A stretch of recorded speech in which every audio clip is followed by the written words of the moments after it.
created a positive, thriving culture. I would never abandon this school, but I cannot come to a place that doesn't have its core. I commend you. I stand with you. We stand with you. And we love you. Good evening, I'm Devin Castoon. Thanks so much for joining us. Parents and community members from the King Center Charter School holding a vote of no confidence in the school board and the school's executive director. This all follows the removal of several members of senior leadership at the charter school. Principal Antoinette Rhodes Radford, Assistant Principal Jolene Thurman, and Dean of Students Brandon Thurman were all terminated last week. This action is not sitting well with parents, staff, and community leaders. At a rally earlier this evening, dozens called for transparency and an investigation into the board's actions. They voiced their concerns with me tonight.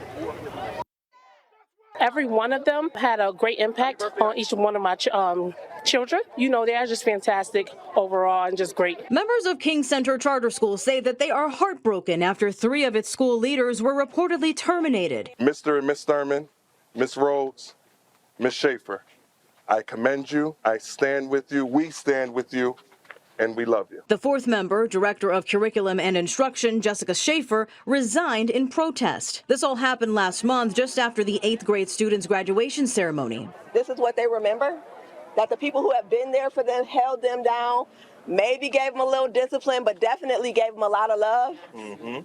Were terminated unjustly. Antoinette Rhodes Radford tells me that she has worked at the charter school for 17 years. She's been principal for 10 of those years up until last week's termination. I have no problem if you're moving in a different direction with the school, but to do it on a day that should have been a celebration of our 8th grade, it's hard. She says she adores the school, but says that things began to change in 2019. She says morale has been down and the environment became hostile. Went to the board for direction, right? Advice, help, support.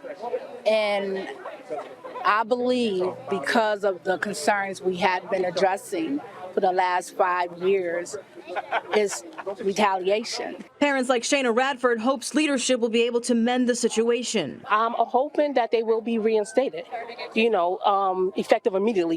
They were fired effective immediately, so I'm just hoping that they will be reinstated effective immediately. I mean, these children need them.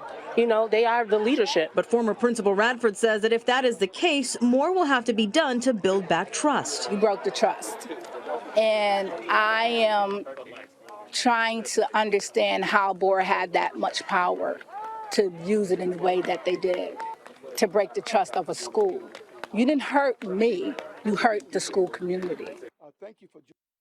Now, in light of the situation, a campaign called We Are KCCS has been launched. Members of the school, including parents, staff, and/or alumni, are asked to cast their votes through a QR code. The deadline to vote is July 9th.